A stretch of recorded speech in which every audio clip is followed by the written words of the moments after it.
বাজ হল। জগাইলা বিষ্ণুক স্তুতি কৰি ভক্তি ভাবে, যেন নত ভাতে চক্ৰৱৰ্তীক জগাবে। আৰু এই দৰ্শনটোকে গুৰুজনাই ইমান সুন্দৰভাৱে কীৰ্তনত ৰূপায়ণ কৰিছে, ইমান সুন্দৰ উপমা দি গুৰুজনাই সাৱলীল ভাষাৰে যি শব্দৰ যিটো ঝংকাৰ, যিটো ভাষাৰ যিটো লালিত্য প্ৰকাশ কৰি গুৰুজনাই কীৰ্তনত আনিছে। দশম স্কন্ধতে আছে এইটো বেদস্তুতি অধ্যায় ভাগৱতৰ। গুৰুজনাই জয় জয় শৌক হৰি আনন্দ প্ৰকাশ, সমস্ত জীৱৰ কৰা মায়াক বিনাশ, তুমিহি সবাকে দিয়া চৈতন্য শকতি, আমি বেদগণ আত প্ৰমাণ সম্প্ৰতি। বেদসকলে কৈছে যে আমি প্ৰমাণ আমিহে দিছো যে তুমিহে চৈতন্য, যে ভগৱান নাৰায়ণে হৈছে চৈতন্য। এই কথাটো বেদসকলে নিজে, এইটো ভাগৱতৰ দশম স্কন্ধত আছে। বৰ সুন্দৰ এটা দৰ্শন। দশ দিগপালসমে জগত সমস্ত, তোমাতেহে উপজয় তোমাতে যায় অন্ত, অস্ত আতেহে সমস্তে ব্ৰহ্ম মন্ত্ৰগণ ৰৰৈ, যেন জৈতে ভৰি দিলে পৃথিৱীত পৰে। গোটেই সমস্ত জগতখন ভগৱন্তৰে। গতিকে আমি যলৈকৈ লাগিলে যাওঁ নাযাওঁ, সকলোতে ঈশ্বৰ বিদ্যমান হৈ আছে। সৰ্বম বিষ্ণুময়ম জগত। গতিকে এই জগতখন কাৰ বোলে? সৰ্বম বিষ্ণুময়ম জগত। ইয়াৰে সপ্তম অধ্যায়ৰ গীতাত এই তত্ত্বটো ভগৱান কৃষ্ণই অৰ্জুনক কৈছে, হে অৰ্জুন, মত পৰতৰম নান্য কিঞ্চিদস্তি ধনঞ্জয়, মই সৰ্বম ইদম পুৰুক্তম মণিগণা ইব। তাৰমানে মই সূতাৰ মণিডালেৰে মই গাঁঠি ৰাখিছো গোটেই বিশ্ব ব্ৰহ্মাণ্ডখন। তাৰপিছতে আৰু ভগৱান কৃষ্ণই কৈছে, বীজম মাম সৰ্বভূতানম বৃদ্ধি পাৰ্থ সনাতনম। আৰু মই পৰম বীজ, মই একমাত্ৰ সৃষ্টিৰ যিটো বীজ বুলি কোৱা হৈছে, সেই মই। বুদ্ধি বুদ্ধিমতা মস্মি তেজস্মি মহম। তাৰমানে বুদ্ধিমন্তাৰ মই বুদ্ধি, আৰু তেজস্বীসকলৰ ভিতৰত মই তেজ, মই তেজ তত্ত্ব বুলি কৈছে। গতিকে এই গীতাত এই মহান তত্ত্বটো, পৰমাৰ্থিক তত্ত্বটো অৰ্জুনক কৈছিল। আৰু গুৰুজনাই ইয়াতে কৈছে যে শৰীৰৰ ছয় চক্ৰৰ কথা। শৰীৰৰ ছয় চক্ৰৰ কথাটো আমি ব্যাখ্যা বহুত বহল আছে, বহুত ইয়াৰ গভীৰ ৰহস্য আছে, আৰু গভীৰ তাত্ত্বিক দিশ আছে, পাৰমাৰ্থিক দৰ্শন আছে।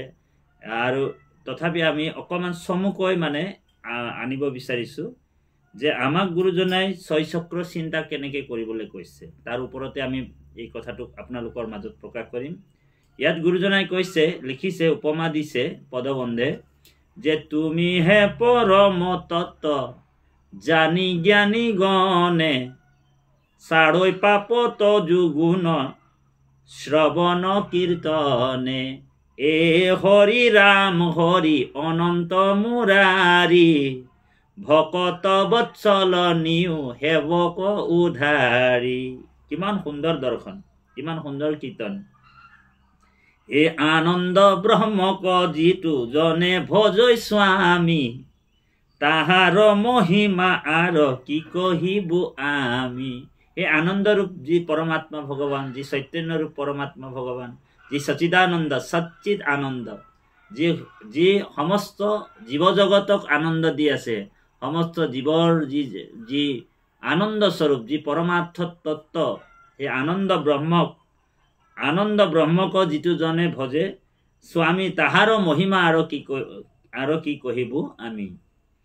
এ ৰাম মনুষ্য শৰীৰ পাই যিটো নৰগণ, নকৰে তোমাৰ যদি শ্ৰৱণ কীৰ্তন। এইটো বেদসকলে কৈছে যে মনুষ্য জন্ম পাই কিনি যদি শ্ৰৱণ আৰু কীৰ্তন যদি তোমাৰ নকৰে, কি হয়? বিফলে জনম গৈল, বিফলে জনম গৈল ভৈল সৰ্বনাশ, জীৱন্ততে মৰা হিটো ভাতিৰ নিশ্বাস। এইটো বেদসকলে কৈছে যে মনুষ্য শৰীৰ পাই যদি তোমাৰ শ্ৰৱণ আৰু কীৰ্তন নকৰে, তোমাৰ গুণনাম গুণানুকীৰ্তন নকৰে সেইসকল ভাতিৰ নিশ্চাস বুলি কৈছে। এইটো মৰা জীৱন্ততে মৰা সিটো ভাতিৰ নিশ্চাস। তাৰমানে ভগৱান গুৰুজনাই ইয়াত পদবন্ধে কৰিছে যে মনুষ্য শৰীৰ পায়া যিটো নৰগণ নকৰে তোমাৰ যদি শ্ৰৱণ কীৰ্তন বিফলে জনম ভৈল গৈল সৰ্বনাশ জীৱন্ততে মৰা সিটো ভাতিৰ নিশ্চাস। শৰীৰৰ ছয় চক্ৰ চিন্তই যিটো নজন তাহাৰ গুচোৱা মৃত্যু ভয় নাৰায়ণ এ হৰি ৰাম হৰি অনন্ত মুৰাৰী ভকত বৎসল নিউ সেৱক উধাৰী এ ৰাম হৃদিগত কৰি হৰি সম্প্ৰতি তোমাক কৰো উপাসামি হবে বেদ যাক এ হৰি ৰাম হৰি অনন্ত মুৰাৰী এ ৰাম ভকত বৎসল নিউ সেৱক উধাৰী। তাৰপিছত গুৰুজনাই কৈছে এ ৰাম আপুনি সৰ্জিলা চৰাচৰ দেহা যত সমস্ত ঐশ্বৰ্য ভাৱে আশা সমস্ততে।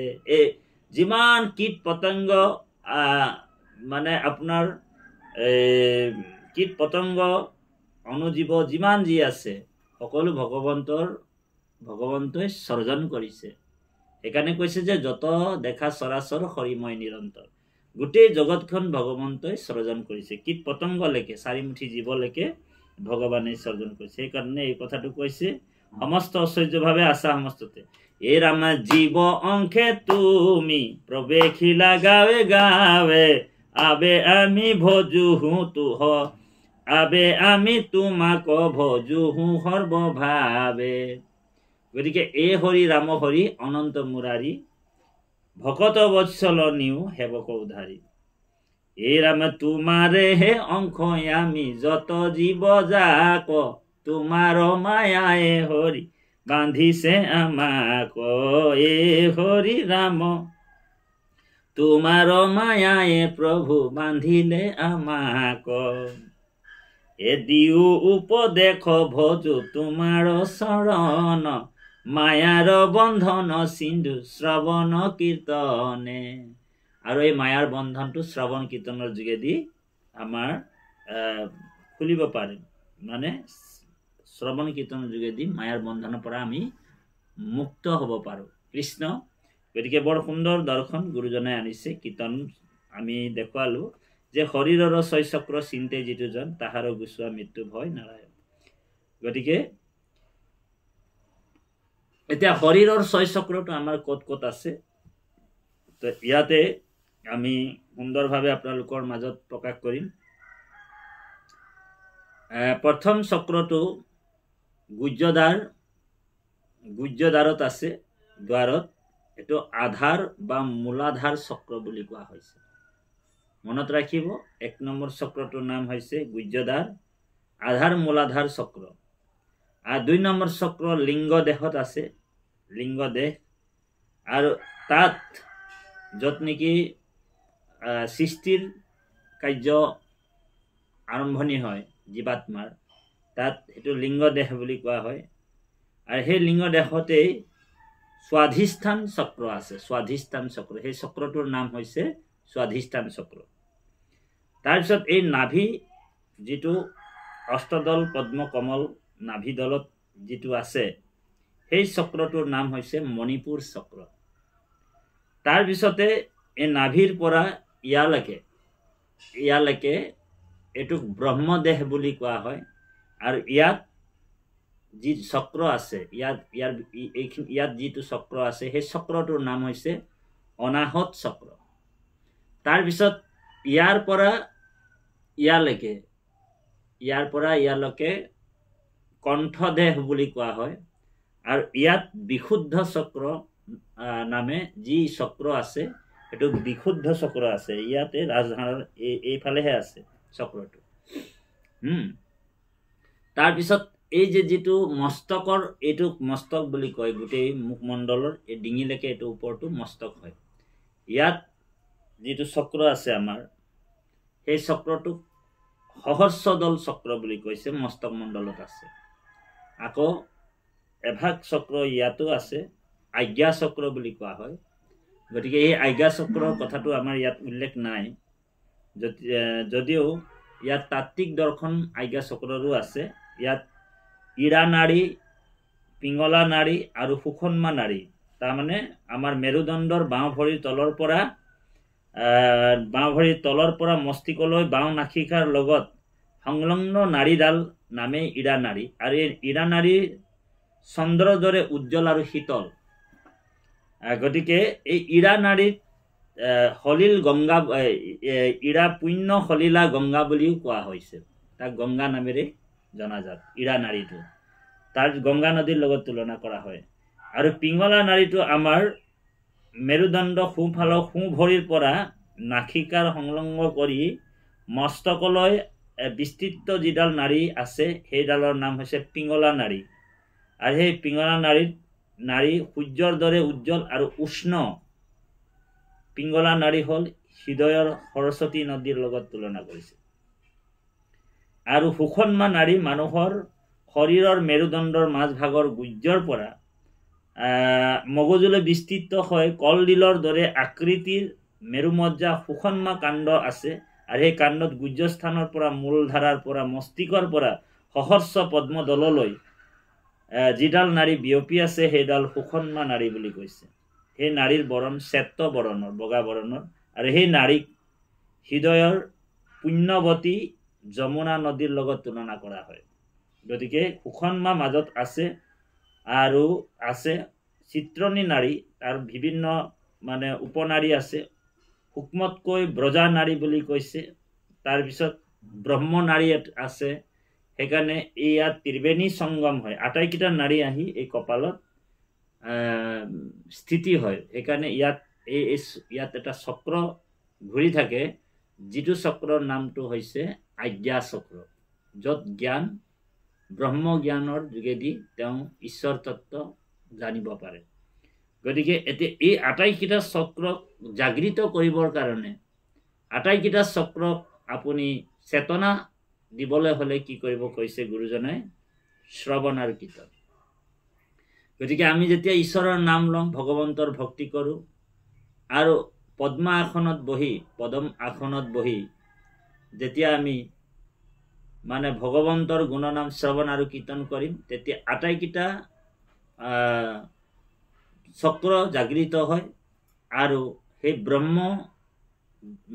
যি ব্ৰহ্মৰ ঈশ্বৰ পৰম আনন্দ ভক্তি বা ব্ৰহ্ম পৰমাত্মা ভগৱন্তক তেওঁ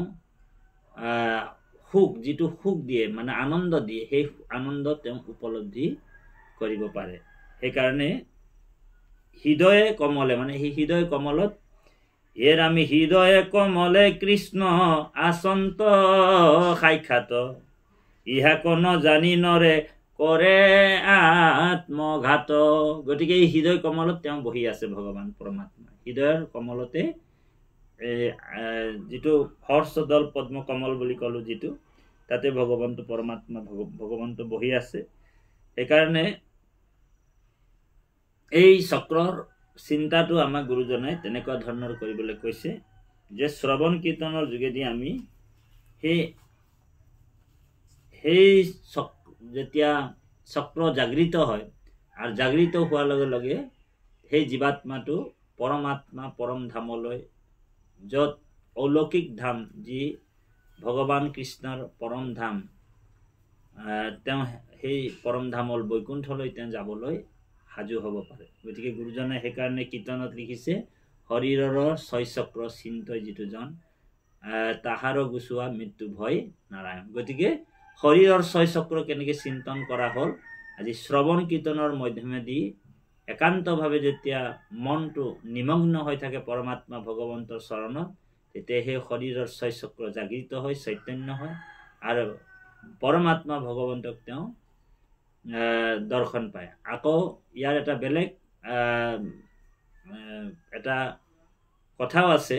বেলেগ কথা এইটোৱে যে যোগ সাধন, যোগীসকল বা নিয়ম নিয়ম প্ৰণায়াম যি কৰে ধাৰণা কৰে অষ্টাংগ যোগ সেই সাধকসকলো এইটো ধ্যানৰ যোগেদি ওম শব্দ প্ৰণৱ শব্দটো উচ্চাৰণ কৰি সেই ছয়চক্ৰটো জাগৃত কৰে তেওঁলোকে এটা গভীৰ তত্ত্বলৈ বা পৰম তত্ত্বলৈ পৰম ঈশ্বৰক তেওঁলোকে হৃদয়ত অনুভৱ কৰিব পাৰে বা হৃদয়ত তেওঁলোকে একেবাৰে শূন্যলৈ গুচি যায় আৰু একেবাৰে শূন্যলৈ গৈ পৰম দৰ্শন পৰমাত্মা ভগৱন্তক দৰ্শন কৰে সেইকাৰণে